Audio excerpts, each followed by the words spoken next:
Trying to get someone's pronouns right when they start going by different pronouns can be really hard. But I do got a couple ideas that might help. And I'm glad you asked. Alright, hear me out. Go grab your phone right now. Pull up your friend's contact and put their pronouns right next to their name in your phone. That way, when you're texting them, you'll have a visual reminder on your phone when you're talking to them that they like to go by those pronouns. Another thing you can try is practice saying your friend's pronouns in sentences when you're not hanging out with them. For example, you could stand in front of a mirror a couple times a day and say, Alex, or whatever their name is, loves Roblox, and they, or whatever pronouns they use, are the best gamer I know. And lastly, recently, I've been using they, them pronouns for all my friends, even if they don't use them, because I do have some friends that use it, and it's gender neutral and good practice. What the hell did you just say? Another thing you can try is practice saying your friend's pronouns in sentences when you're not hanging out with them. Ain't nobody got time for that. And that is exactly why I don't have any friends who use preferred pronouns. It's far too much work. Putting their pronouns next to their names in my cell phone, standing in front of a mirror practicing using their pronouns in sentences? Who has time for that? Anyway, welcome back. Thank you guys so much for joining me. So I have a fairly quick and very crazy clown world update for you guys today. And as usual, we have, well, very little time to waste. So let's get into it. Now, if you place your attention on the screen for a moment, no, this is not a picture of Tim Walsh dressed in drag. This is actually Georgia. Now, Georgia is a biological man that identifies as a trans woman and calls himself a transman or trans lesbian. Now, Georgia is riding the city bus, and I'm not sure how well you guys can see the sign behind his head there, but it says priority seating, seniors and persons with disabilities. So at least Georgia's sitting in the right seat.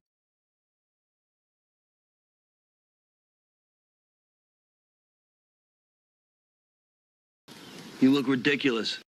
All right, let's keep it moving with the latest Hollywood celebrity to be blackmailed. Excuse me, to come out in support of Carmelo Harris and Tim Walsh. And this one's kind of a bummer. It's Hangover actor Ed Helms. And Hangover is one of my favorite movies, and he's a good actor, but who knows what kind of list he's on. Roll it. I've actually learned a lot of valuable lessons from my various roles in show business. The Hangover, for example, taught me that waking up to chaos is never good. And that's something we all had to kind of get used to back around 2016 to 2020. Do you remember that? Just chaos all the time, day after day. And I, for one, sure as hell don't want to go back to that. As Governor Tim Walsh would say, let's leave it all out there on the field, because I can tell you one thing, God knows none of us want to wake up with an election hangover on November 6th. What an idiot! Oh, what a loser! So this next clip is pretty interesting. This fella in the blue shirt, who we've seen here on the channel a few times in the past, and he is a staunch liberal, posted this video himself thinking it makes him look good. He has no legitimate responses to what she says. He just calls her names. Really. Am I the only one that has literally realized that you cannot talk to Democrats? Because we live in reality. It's literally impossible. We live in reality. You live in a Trump Fox News fantasy land. Talk and argue just like Kamala does. Here is my thing. It's Kamala, you racist dirtbag. How are you still going to vote for somebody that doesn't even take care of the American people? She's vice president, not president.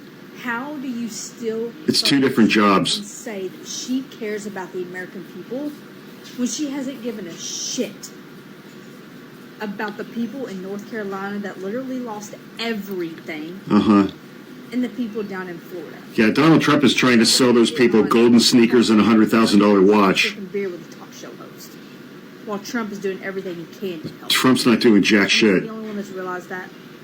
You are, yes, you are, potato.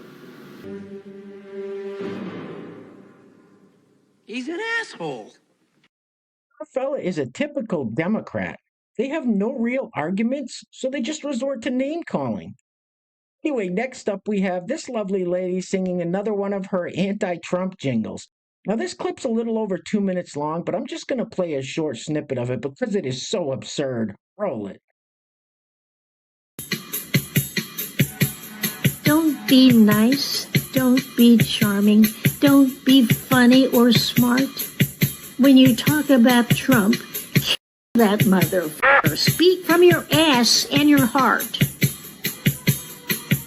You're being too charming when you talk about him. You're being too fair and too logical. He shouldn't be running for anything anywhere. He should be locked up in a jail or a state hospital. The guy is dangerous to all of us, sir. The guy will put you away. And Biden and Harris and Clinton and Liz, because you guys are the enemy today. He'll destroy us all, President Obama. He'll destroy all the good that you've done. Your economy, healthcare, infrastructure, and all that Biden has done. Tell the truth about who he is, Obama. And don't be afraid to say liar. And crook and criminal are words you could use. And to us, say, your hair should be on fire. Your hair should be on fire. Your song? It's awful. I hate it. Doesn't that lady have any friends or a family, a caretaker possibly, to check up on her and make sure she's not making these ridiculous TikTok videos? Anyway, next up we have this fella James who says biologically he's not a man, which we all know that's not true. Roll it. Always loved this debate, and I would think after years we'd be sick of it, but I would be wrong. Whether someone is trans enough according to your arbitrary and random standards is so irrelevant, because gender is an individualized experience. Bottom surgery does not define transness, especially considering that something like less than 10% of trans people pursue it. But even if it did, gender-affirming surgery is so difficult to obtain that we can't define an entire group of people by a subset of the most privileged that are able to access something. That would just be classism. And this one might really f*** you up, but biologically, I am not a man. Anybody who looks at my hormone levels goes, yeah, that's not a man. That is a non-binary trans feminine person, which is what I am. And not that it's any of your business, but my tits look great. Just because I don't fit your narrow-minded category of what a trans person is supposed to look like, which, what does that even mean? Like, what are people supposed to look like? It doesn't mean it's not true, because it is not your experience to describe or to label, but it is mine.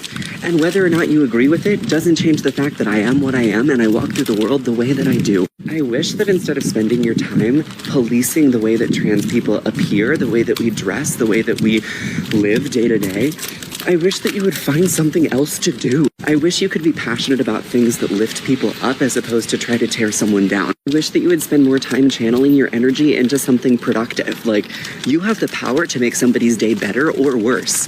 I don't understand why you would choose the latter. Because when I turn off this video, I'm still going to be trans, I'm still going to have amazing tits, I'm still going to be surrounded by people who love me and affirm me, and you're going to be irrelevant to me. Which I'm not saying to be glib, I'm just saying, like, this is ineffective. You can't change other people's identities. You just can't. You're out of your f***ing mind.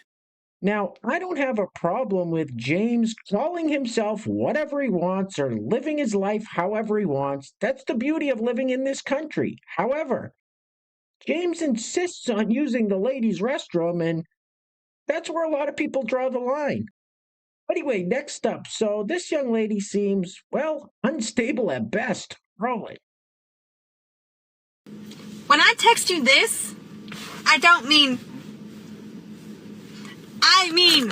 like, go, like you. Okay? You one crazy ass bitch.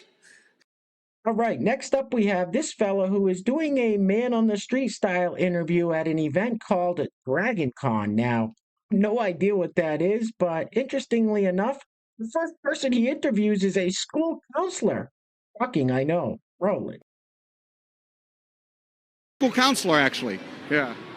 What brought you out to DragonCon? People here are great. Everyone's very kind. Everyone supports everyone. It's a great feel-good time to have. It's my break for the year. This is sort of my big vacation. Where's the after party at tonight?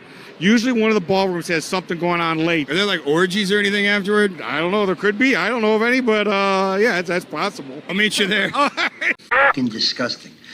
Hey guys, real quick, before we go any further, I want to give a huge shout out to the sponsors of today's video. And while I'm doing that, I'm going to let this loop on the screen. So the caption at the beginning of this clip says, "Makeup for men." This is the exact opposite of toxic masculinity.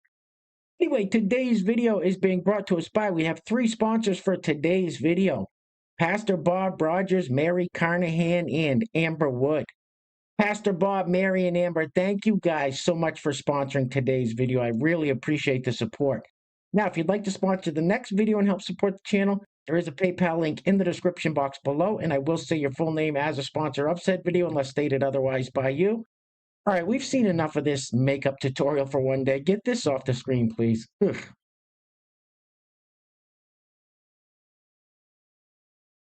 It just seems kind of gay, doesn't it? Super gay. So I saw this article from People magazine the other day, and I obviously didn't waste any of my time reading this garbage, but I figured I would share it with you guys. The caption says, "Yoga teacher Jessamine Stanley believes white supremacy has polluted yoga and it's time to talk about it." Unbelievable.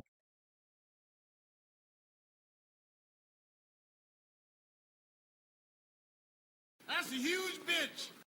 All right, next up we have Congresswoman Jasmine Crockett saying that it's not the Venezuelan gangs that are coming here illegally causing problems in this country.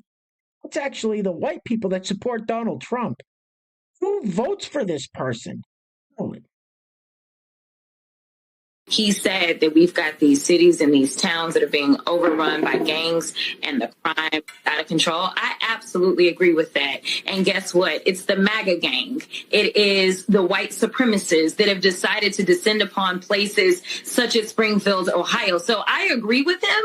I just disagree with who the problems are. The problems are him and his minions. The problems aren't the people that have come to make our economy stronger, the people that have actually been able to help to continue to make sure that we got out of the big hole that he put us in after COVID-19 with his ineptness. Like, yeah, I agree that there are problems in our communities, but usually it's some white supremacists on the other side. That's just self-centered and racist.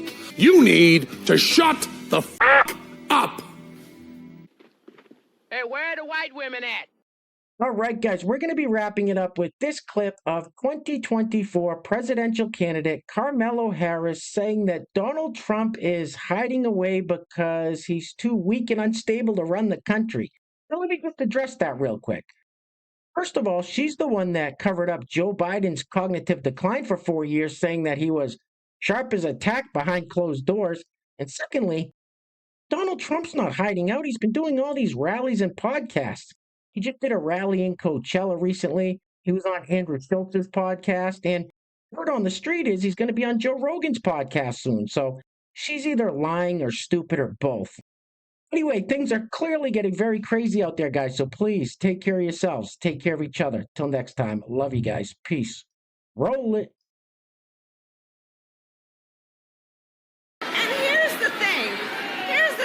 It makes you wonder. It makes you wonder, why does his staff want him to hide away? One must question, are they afraid that people will see that he is too weak and unstable to lead America? Is that what's going on? Shut up, bitch. And you ain't black.